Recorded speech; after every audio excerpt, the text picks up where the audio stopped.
where every bridge in Iran will be decimated by 12 o'clock tomorrow night, where every power plant in Iran will be out of business, burning, exploding, and never to be used again. I mean, complete demolition by 12 o'clock. The entire country can be taken out in one night, and that night might be tomorrow night. बिस्मिल्लाहिर्रहमानिर्रहीम, अस्सलाम वालेकुम नाज़रीन। मशरिक़ वस्ता की जंग इंतहाई अहम और नाजुक मोड़ पर पहुँच गई है। डोनाल्ड ट्रंप की जानिब से ईरान को दी गई डेडलाइन आज रात ख़त्म हो रही है। वक्त तेज़ी से गुजर रहा है और अब सिर्फ चंद घंटे बाकी हैं। पूरी दुनिया की नज़रें इस वक्त तमाम तर मामले पर लगी हैं। इजराइल और ईरान के दरमियान हमलों में तेज़ी आ गई है। इजराइल ने अब ईरान की हाईवेज़ और रेलवे लाइन्स को निशाना बनाना शुरू कर दिया है। डोनाल्ड ट्रंप ने डेडलाइन ख़त्म होने से पहले एक इंतहाई ख़तरनाक धमकी दी है। वो ये कहते हैं कि आज रात एक पूरी तहज़ीब को सफ़े हस्ती से मिटा दिया जाएगा, ऐसी तहज़ीब जो दोबारा कभी वापस नहीं आ सकेगी। ट्रंप ने यह भी वाज़ेह किया कि आज रात सबको पता चल जाएगा। उनके बकौल आज 47 साला भत्ताखोरी, बदउनवानी, खून रेजी का हमेशा के लिए खात्मा होगा। नाज़रीन, इस बयान ने आलमी सतह पर खलबली मचा दी है। अफसोस की बात यह है कि ईरान ने इसराइल पर बराह रास्त हमले की बजाय अपने हमसाया मुल्कों पर भी हमले तेज़ किए हैं। ईरान की जानिब से सऊदी अरब के मशरक़ी इलाकों को ड्रोन और मिसाइल की तरफ निशाना बनाया जा रहा है और तेल की तनसीबात को भी नुकसान पहुँचाया जा रहा है। इस तमाम सूरत हाल पर पाकिस्तान ने भी शदीद रद्द-ए-अमल का इजहार किया है। दफ्तर खारजा ने इन हमलों की सख्त मज़म्मत की है। सऊदी अरब से मुकम्मल यकजहती का अदा किया है। पाकिस्तान का ये कहना है कि ये हमले सऊदी अरब के खुद मुख्तारी इलाकाई सालमियत की संगीन खिलाफवर्जी हैं। सऊदी अरब की मईशत को नुकसान पहुँचाना नाकाबिल कबूल है। नाज़रीन, उधर फील्ड मार्शल सैयद आसिम मुनीर की ज़ेर सदारत अहम कोर कमांडर कॉन्फ्रेंस हुई है, जिसमें कोर कमांडर्स ने सऊदी अरब के केमिकल और सनती कॉम्प्लेक्स पर हमलों पर गहरी तशवीश का इजहार किया है और दो टोक अल्फाज में उन्होंने ये वाज़ेह पैगाम दिया है कि ये हमले बिला वजह की कशीदगी है जो खित्ते में अमन की कोशिशों को तबाह कर देंगे। इसी तमाम तर सूरत हाल से मुतालिक आज का ये प्रोग्राम पैनल का तारुफ करवा दूँ। प्रोग्राम में शामिल हैं अयाज खान साहब, आमिर इलियास राना साहब, फैसल हुसैन साहब, नवीद हुसैन साहब और मोहम्मद इलियास साहब। आप सबका जी शुक्रिया। नवीद साहब, आपसे आगाज़ कर रही हूँ। चूँकि कल भी जब हम बात कर रहे थे और ये जिक्र हो रहा था कि अब जो अहम प्रेस कॉन्फ्रेंस डोनाल्ड ट्रंप करने जा रहे हैं अमेरिकी सदर, वो इंतहाई अहम होगी, तो वो भी सामने आ गई। फिर वही धमकियाँ और अब धमकियों में शिद्दत थी। एक तरफ आप चाहते हैं कि मुआहदा हो जाए, बातचीत से मामलात हल हो जाएं, दूसरी तरफ से आप एक पूरी तहजीब को सफ़े हस्ती से मिटाना चाहते हैं। इस सारे मामले का क्या एंड होगा? नवीद साहब, आपका तज्ज़िया क्या कहता है? क्योंकि ज़ाहिर है जब ईरान पर हमले होंगे फिर ईरान भी जवाबी कार्रवाई कर रहा है और जिस तरह सऊदी अरब, जिस पर पाकिस्तान ने भी शदीद रद्द-ए-अमल का इजहार किया है, तो आपके ख्याल में ये अब किस तरफ मामला जा रहा है नवीद साहब? अच्छा देखें दुआ, कल भी मैंने जिक्र किया था कि देखें इसमें कोई शक नहीं है कि ईरान ने अमेरिका को जो कन्वेंशनल जंग थी, जो रिवायती जंग थी, उसमें उसको बहुत ठीक ठाक नुकसान पहुंचाया और उसका वो जो सुपर पावर का ईगो था, जो उसकी अना थी सुपर पावर की, उसको बहुत शदीद किस्म का धचका जो है वो लगा है। कभी भी मेरे ख्याल में इजराइल ने और अमेरिका ने ये नहीं सोचा था कि वो इस तरह की मज़ाहमत का उनको सामना करना पड़ेगा। लेकिन उसके साथ मैंने ये भी कहा था कि अब एक अपॉर्चुनिटी है ईरान के पास कि वो अब मुज़ाकरात की तरफ, क्योंकि सारी इंटरनेशनल मीडिया उठा के देख लें, इंटरनेशनल मिलिट्री एक्सपर्ट्स उठा के देख लें, सिक्योरिटी एनालिस्ट उठा के देख लें, वो सभी इसी बात पे हैं कि ईरान ने जो है वो अमेरिका को एक बहुत ही टफ टाइम दिया है और इन अ वे वो सरवाइव करके, सारी जंग को सरवाइव करके वो जंग जीत चुका है, क्योंकि यही बज़ाहिर लगता यही था कि यही मकसद था अमेरिका का। लेकिन अभी जो सूरत हाल सामने आ रही है वो लग ये रहा है कि वो एक या तो कोई डिस्कनेक्ट है ईरान की पॉलिटिकल लीडरशिप के अंदर और ईरान का जो पासदारान इनकलाब है, उनकी जो असल ताकत का सरचश्मा है वहाँ पे, उनके दरमियान जो पॉलिटिकल लीडरशिप के स्टेटमेंट आप देखें तो वो लगता है कि वो जो है वो किसी मुआहदे की तरफ जाने की वो कोशिश कर रहे हैं, वो लग रहा है। और अभी भी बातचीत जो है वो जारी है और आज सुबह जो है ईरानियन एम्बेसडर का एक बड़ा हौसला अफजा ट्वीट सामने आया था कि बड़े नाजुक मोड़ पे जो है मुज़ाकरात पहुंच चुके हैं। तो जिस तरह की एस्केलेशन उसके बाद हुई है, आप देखें ये जंग हमने पहले भी ये कहा था, ये अमेरिका की जंग नहीं थी, ये नेतन्याहू की जंग थी, ये इजराइल की जंग थी और उसको घसीट के लेके आया ट्रंप। और फिर हमने ये भी देखा कि मुज़ाकरात जब ओमान जो मीडिएशन करवा रहा था और मुज़ाकरात एक बहुत अच्छे एक मोड़ पे पहुंच गए थे, जहां पे ओमान के फॉरेन मिनिस्टर ने खुद कहा कि जी वो हम ऑलमोस्ट डील तक पहुंच गए थे, लेकिन हमने देखा कि इजराइल ने पहल की और इजराइल ने जो है उनको सबोटैज किया। इजराइल का मकसद ही उसका तो वो ग्रेटर इजराइल का उसका ख्वाब जो है वो उसी तरफ, वो तो इस जंग को जो है वो रुकने नहीं देगा। और अभी भी हमने देखा जब पाकिस्तान मीडिएशन करवा रहा है, पाकिस्तान एक एफर्ट जो है वो लीड कर रहा है, वहां पे इजराइल की तरफ से जो है वो ईरानियन इंफ्रास्ट्रक्चर के ऊपर जिस तरह से अटैक किए गए, फिर साथ में जो है वो अमेरिका की तरफ से जो उनका खार्ग आइलैंड है जहां से टोटल उनकी ऑयल एक्सपोर्ट होती है उसको निशाना बनाया गया। उसके नतीजे में, उसके जवाब में जिस तरह से अमेरिका ने जो सऊदी अरेबिया पे जो उनके पेट्रोकेमिकल प्लांट पे अटैक किया, नो डाउट कि ये अटैक नहीं होना चाहिए था। ईरान जो है इस तरह से जो गल्फ के मुमालिक हैं उनको, इन पर्टिकुलर मैं सऊदी अरेबिया का कहूँगा कि उसने बहुत रिस्ट्रेंट शो किया है इस पूरी जंग में, देखा जाए तो बहुत रिस्ट्रेंट शो किया है in comparison with other countries like UAE, Bahrain और कुवैत वगैरह। तो उसको अटैक करना और फिर वहां पे आप देखें वो आपका खाना काबा वहां पे है, रोज़ा रसूल वहां पे है, तो वो तो सारे मुसलमानों के लिए एक जो है एक बड़े जो है मुकद्दस जगह है, तो वहां पे अटैक करना मेरे ख्याल में ये किसी तरह से मुनासिब नहीं था। और पाकिस्तान जो रोल प्ले कर रहा है एज ए मीडिएटर, उस रोल को भी ये नुकसान पहुंचाने वाली जो है वो जो है वो पहुंचा सकती है। तो इस तरह की एस्केलेशन से ईरान को भी जो है इतनाब करना चाहिए। लेकिन दूसरी तरफ आप देखें अमेरिका तुला हुआ है, उसका सुपर पावर ईगो जो है उसको बहुत बड़ी ठेस पहुंची है। तो जिस तरह की बातें वो कर रहा है, ईरान को मेरे ख्याल में यहाँ पे थोड़ा सा एक प्रेगमेटिकली अगर सोचा जाए तो ट्रंप एक पागल शख्स है, he is a mad man, इसमें कोई दो राय नहीं है, कोई शक नहीं है। जिस तरह की लैंग्वेज वो यूज कर रहा है, यानी मैंने आज तक जो है किसी हेड ऑफ स्टेट से इस तरह की लैंग्वेज जो है वो नहीं सुनी। और फिर वो ट्रंप जो कह रहा है कि जी मैं किसी इंटरनेशनल लॉ को नहीं मानता, मैं किसी बैन अवी कानून को नहीं मानता, मेरा अपना जो ज़मीर है वो मुझे गाइड करता है। तो उसने जिस तरह के ट्वीट किए, जिस तरह से उसने जो है वो बच्चियों के स्कूल के ऊपर अटैक हुए, फिर वो जिस तरह से जो है वो ब्रिजेस की तस्वीरें लगा के दिखा रहा है, फिर ये ट्वीट करना कि पूरी तहजीब को मिटा दूंगा, तो ये एक पागल शख्स है जो कि कुछ भी कर सकता है, उससे आप कुछ भी एक्सपेक्ट कर सकते हैं। तो ईरान नो डाउट बहुत अच्छा जो है वो लड़ा है, उसने अपने आप को मनवा लिया, एज ए रीजनल पावर मनवा लिया, उसने अमेरिका को दो यानी एक ग्लोबल सुपर पावर एक रीजनल सुपर पावर के साथ लड़के और वो परजवेर किया, उसने सरवाइव किया। तो अभी उसको मेरे ख्याल में प्रेगमेटिकली ये सोचना चाहिए कि ये करोड़ों आवाम हैं ईरानी और इनका इंफ्रास्ट्रक्चर है, ये पावर प्लांट है, ये ब्रिजेस हैं, और दुनिया को भी इस वक्त देखें अगर ईरान के ऊपर अटैक होते हैं ना, तो दुआ एक आखिरी बात कहूंगा, ईरान के ऊपर अटैक होते हैं, ईरान ने रिटेलिएट करना है रीजनल कंट्रीज के इंफ्रास्ट्रक्चर को और वो तबाह हो जाएगा, तो फिर दुनिया की इकोनॉमी कहां जाएगी, और यानी एक तबाही जो है। तो मेरे ख्याल में ईरान को यहाँ पे थोड़ा सा प्रेगमेटिज्म दिखाना चाहिए कि आपने मिलिटरीली जंग जीत ली, अब डिप्लोमेटिकली जीते। जी आमिर साहब, ये जो सुपर पावर ईगो है ट्रम्प की, वो तो पहले दिन से जब उन्हें लगा कि अब वो हार चुके हैं, तो वो जो उनकी बॉडी लैंग्वेज थी, फिर उसके बाद मिन्नतें थे, तरले थे, फिर धमकियां थी, फिर बदजुबानी थी। क्या आपको लगता है कि एक सुपर पावर अगर वो खुद को कहते हैं तो उसके जो एक सरबराह है उसको ये जुबान सूट करती है? और दूसरी जो बुनियादी सवाल, अब जाहिर है जब इसराइल ने इतना बड़ा हमला किया, ईरान ने भी उसका जवाब दिया, जिसकी पाकिस्तान ने भी शदीद मजम्मत की, सऊदी अरब के हवाले से मैं बात कर रही हूँ, जो ईरान के पास इस वक्त अपॉर्चुनिटी है, पाकिस्तान ये अपॉर्चुनिटी ट्रंप को भी दे रहा है, अमेरिका को भी और ईरान को भी, तो क्या अब ईरान भी इस अपॉर्चुनिटी को आपको लगता है कि अवेल करेगा? ये मामला किस तरफ जाएगा आपके ख्याल में?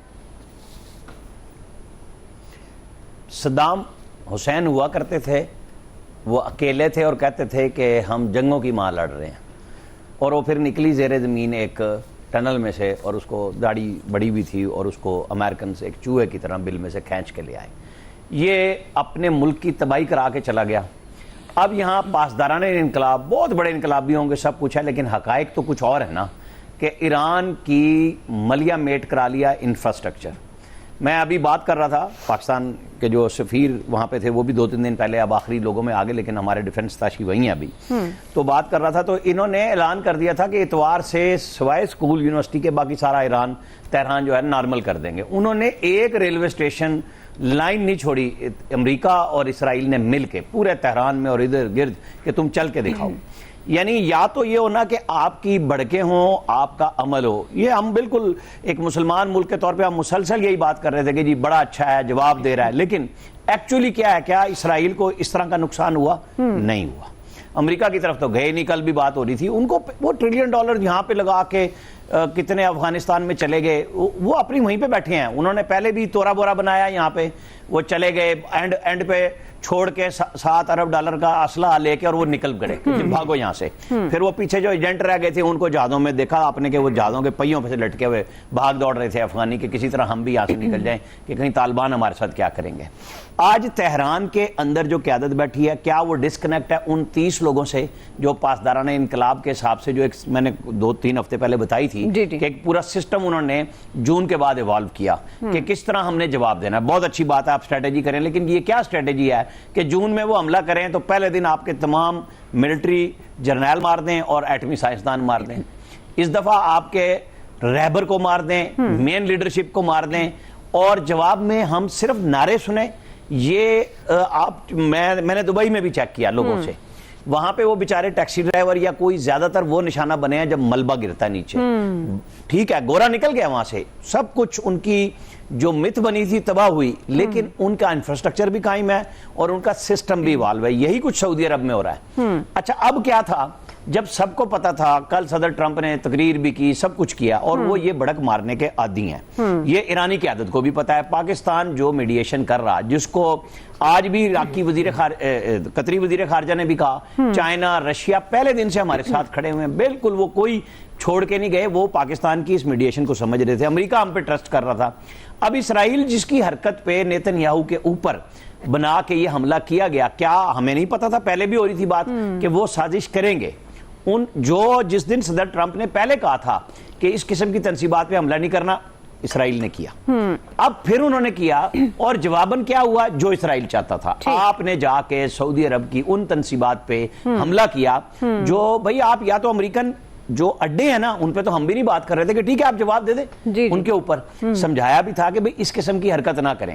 अब ये जो अब पागल कहें, कुछ भी कहें, अभी उनके जेडी वैंस ने भी फिर एक जवाबी ट्वीट किया कि सारे बटन पावर्स जो हैं वो ट्रंप के पास हैं। तो 10 घंटे से कम ही रह गया ना टाइम, तो जो डेडलाइन है वो बढ़ती है नहीं बढ़ती है। हमारे कोर कमांडर्स की आपने कॉन्फ्रेंस के फैसलों की प्रेस रिलीज भी पढ़ ली। उन्होंने भी सऊदी अरब पे हमले की मजम्मत की, क्योंकि देखिए आप हम दुनिया में रहते हैं तो दुनिया के साथ मामलात चलते हैं कि ईरान के मतलब मई की जंग में ईरान वहानी मुआहदे कर रहा था इंडिया के साथ, हमने तो इतराज नहीं किया। तो हमारा दिफाई मुआहदा जब इसराइल के साथ, अमेरिका सऊदी अरब के साथ मौजूद है, तो हम उसके भी पाबंद हैं। हम अरब ममालिक और ईरान सारे मुसलमान ममालिक हैं कि इनके दरमियान में हम एक तनी हुई रस्सी पे चल रहे हैं मुसलसल। इंडिया चाहता है, इसराइल चाहता है कि ये किसी भी तरीके से मुज़ाकरात कामयाब ना हो। दो ममालिक ये हैं, क्योंकि मीडिएशन अमेरिका के साथ हो रही है। हम मान रहे हैं, आज वजीर खारजा ने भी, हमारे डिप्टी प्राइम मिनिस्टर ने बताया कि 5 पॉइंट और 10 पॉइंट एक्सचेंज भी हुए, उसमें कुछ पॉजिटिविटी भी थी।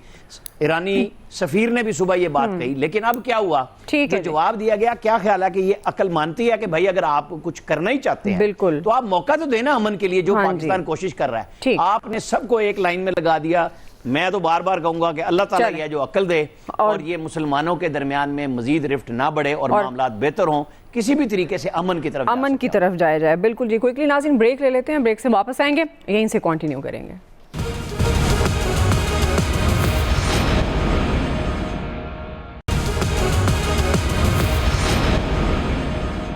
वेलकम बैक नाज़रीन। आया साहब, क्या लगता है क्या एंड होगा? और ये जो सऊदी अरब पर हमला जिसकी ज़ाहिर है पाकिस्तान भी मजम्मत कर रहा है, क्या आपको लगता है ये अमन की कोशिशों को मुतासिर कर सकता है? दुआ मैं बड़ा होपफुल था आज दोपहर तक लिटरली, इसके बावजूद कि रात इसराइल ने जो वहाँ हमले किए ईरान में, फिर भी मुझे लग रहा था कि कोई सेंस प्रिवेल करेगी, लेकिन ये जो सऊदी ऑयल फैसिलिटी पे हमला हुआ है इसने सारा मलिया मेट कर दिया है। एक तरफ नेतन्याहू प्रेशर डाल रहा है डोनाल्ड ट्रंप पे कि जंग बंद नहीं करनी, और उसके बाद ये ईरान के अंदर से यकीनन IRGC का ये काम है पास डालने इनकलाब का। एक बात तो समझ में आती है कि अगर आप किसी US फैसिलिटी पे वहाँ कर रहे हैं, उनका फौजी अड्डा है, उनकी कुछ चीज़ें हैं उस पर, वो भी सऊदी अरब पे ना होता तो बहुत बेहतर होता।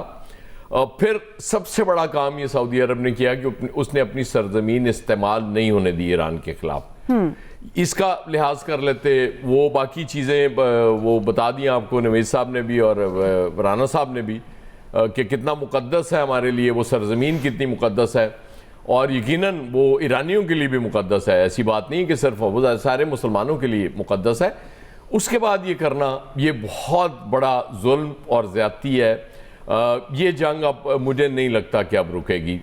उसकी वजह यह है कि पाकिस्तान की सालसी का किरदार दोनों फ्रीकैन मान रहे थे और बड़े अच्छे तरीके से, और बाकी कौमें भी इस पे खिराज तहसीन पेश कर रही थी। पाकिस्तान जो रोल प्ले कर रहा था, हमने बड़ी एफर्ट की है इसमें, बहुत कोशिश करके यहाँ तक लाए थे हम दोनों फ्रीकों को मसले का हल निकाल लें। लेकिन इस तरह की हरकत, मतलब वो हुए तुम दोस्त जिसके, उस पर यही कहा जा सकता है कि ये करके आपने वो सारा मलिया मेट कर दिया। अब चूंकि आपके पास टाइम कम है, जी, जी। इसलिए मैं यहाँ पे अपनी बात खत्म जी, थैंक यू सर। जी फैसल साहब। अच्छा, ये सऊदी अरब वाली जहाँ तक बात है ना, ये तो ईरान ने जो ना एक बहुत बड़ी गलती की है कि जो लोग बैठ के उसके लिए बात कर रहे थे, और आम आदमियों में भी उनको भी अफसोस हुआ है ईरान के इस अमल से। नहीं करना चाहिए था। आप अपनी हमदर्दियाँ अपने लोगों में खो रहे हैं। जो आम आदमी आपके लिए मुख्तलिफ प्लेटफॉर्म पे जंग लड़ रहा है अपनी बसात के मुताबिक, अपनी सिद्धात के मुताबिक, कुछ नहीं कर सकता है, सोशल मीडिया पे आपके हक में बोल रहा है, तो आप उनमें अपनी जो है वो हमदर्दियाँ खो रहे हैं। तो आपको अपनी पॉलिसी पे ना रिव्यू करना चाहिए। जहाँ तक ट्रम्प की धमकी का ताल्लुक है, बज़ाहिर ऐसा लगता है कि ट्रम्प ने जो है ये एक एसाबी हमला करने की कोशिश की है। ये ईरान से ज़्यादा दुनिया को डराने की कोशिश की है कि तुम किसी तरह जंग को रुकवाओ, वरना मैं जो है ये काम जो है वो कर जाऊंगा। बहरहाल 8 बजे देखते हैं वो क्या कुछ कर सकता है। 8 घंटे सुबह के, जब पाकिस्तान के 8 बजे होंगे तो उसकी डेडलाइन जो है वो ख़त्म हो रही होगी। लेकिन लगता नहीं है कि वो इतनी इंतहा पे जाएगा और इतना ऐसा हमला करेगा कि ईरान जो है वो बिल्कुल ही जो है मलिया मेट हो जाए, सफ़ा हस्ती से ही जो है वो मिट जाए। ये अमली तौर पे मुमकिन नज़र नहीं आता। जहाँ तक लोगों के बनने की बात है तो ईरानी तो तैयार है, फिर क्या प्रॉब्लम है। सिर्फ मैं एक आमिर साहब की से एक बात कर दूं, आपके पास भी टाइम है थोड़ा उनकी बात से इख्तिलाफ करते हुए। ईरान पे ये जंग मुसल्लत की गई है। ईरान ने खुद इस जंग में जो है ना पहल नहीं की है। जो शराइत रखी गई है जंग के बाद, वो शराइत तो ईरान जंग से पहले मानने को तैयार था। तो ईरान ने अपनी, एक कमजोर मुल्क है, अपनी हिकमत अमली से जो है वो दुनिया में अपनी जो है ना रिट को, एक अस्करी रिट को जो है ना वो इम्पोज करवाया है। आपके पास क्योंकि टाइम कम है तो जी इलियास साहब। देखिए, अब जो सूरत हाल है, अब जो पहले जो सुलझते हुए मामलात लग रहे थे जिसमें पाकिस्तान बड़ा अहम किरदार अदा कर रहा था, सऊदीया भी था, दीगर ममालिक, चीन ने भी हमायत कर दी थी, रशिया ने भी हमायत कर दी पाकिस्तान के। तो ये जो मामला जो एक हल होते हुए दिखाई दे रहे थे, अब वो दोबारा देखने एक दफ़ा फिर हालात ख़राब होते हुए दिखाई दे रहे हैं। ज़ाहिर एक अल्टीमेटम भी दिया हुआ है, उसके बावजूद भी वो उसमें तोसी हो रही थी। लेकिन इधर से ईरान भी उससे टाइम गेन कर रहा था, उधर से वो भी टाइम गेन कर रहा था। ज़ाहिर है उसने अपने जो सूरत हाल था तो, लेकिन अब जो हमले हुए हैं रात भर से एक दफ़ा फिर तेज़ी आई है। तो इसको हल करने के लिए जो था, जो मसला जो करीब लाया जा रहा था तमाम ममालिक को, शराइत भी एक दूसरे को दे दी गई थी। तो ज़ाहिर है एक दूसरे को जब इस मसले को हल करना है दुनिया में अमन लाने के लिए, क्योंकि बड़ा नुकसान हो चुका है पहले भी तमाम खलीजी ममालिक का, ईरान का भी बहुत ज़्यादा नुकसान हुआ है। तो इन सब लोगों को इस मसले को हल करने के लिए, मज़ीद नुकसान से बचने के लिए अगर दोबारा नहीं करते तो सबसे ज़्यादा जंग में तो दूसरे ममालिक का नुकसान हो रहा है, जिनको पेट्रोल, जिनको तवानाई के लिए सारे गैस नहीं है जारी, या जिनके सारे रुका हुआ है अपनाए हुरमुज़ पर रुकी हुई चीज़ें, जहाज़ जहाँ दर्जनों के हज़ारों के हिसाब से रुके हुए हैं, वो अगर नहीं चीज़ें जाएंगी तो उन ममालिक का सबका नुकसान। सारी दुनिया चाहती है, नज़रें लगी हुई हैं कि इस मसले को हल करे। पाकिस्तान ने इसमें बड़ा अहम किरदार अदा किया, लेकिन अब जो मसला है सुलझने की बजाय उलझता हुआ दिखाई दे रहा है कि एक उनको चाहिए था कि जो हमदर्दी दिखा रहे हैं उनके लिए, तो उनको तो कम से कम इस तरह ना करते। बिल्कुल ठीक है, उनके हमला हुआ ऑयल फैसिलिटीज़ पर, तो वो हमला जो हुआ है, लेकिन उसको रोकने के लिए दूसरे ममालिक थे, इत्तेहादी थे, वो सारे इस बात को भी कर रहे थे कि अमेरिका की जानिब से गलत हो रहा है। लेकिन अब सब लोगों के पास एक अजीब आ गया, जवाज़ आ गया कि जी वो मुक़द्दस मुकामात पर जो है उन्होंने हमला कर दिया उस पर, जिस पर पाकिस्तान भी इत्तेहादी है। तो पाकिस्तान सबको लिए सोचना पड़ेगा कि आइंदा अगले जो 8 बजे तक सुबह मुक़द्दस मुकाम पे हमला नहीं किया जी बिल्कुल, उस शहर में शहर पर मुकद्दस मकाम पे नहीं हुआ। नहीं ठीक। तो तो हमारे लिए तो बड़ा एक है, हम पाकिस्तानी इत्तेहादी हैं, तो बिल्कुल हम बिल्कुल इस मसले को देख रहे हैं, इस मसले को सुलझाने की कोशिश कर रहे हैं। अलबत्ता बिल्कुल पॉइंट आ गया, वक्त खत्म हो गया जी। अब ईरान को दी गई डेडलाइन, डोनाल्ड ट्रंप की चंद घंटे रह गए हैं। अब देखते हैं ये मामलात एक मुआहदे अमन मुज़ाकरात से तय होते हैं या क्या होगा, ये आने वाला वक्त ही तय करेगा। आज के एक्सपर्ट से इतना ही नाज़रीन, फीडबैक दीजिएगा, ख्याल रखिए, अल्लाह।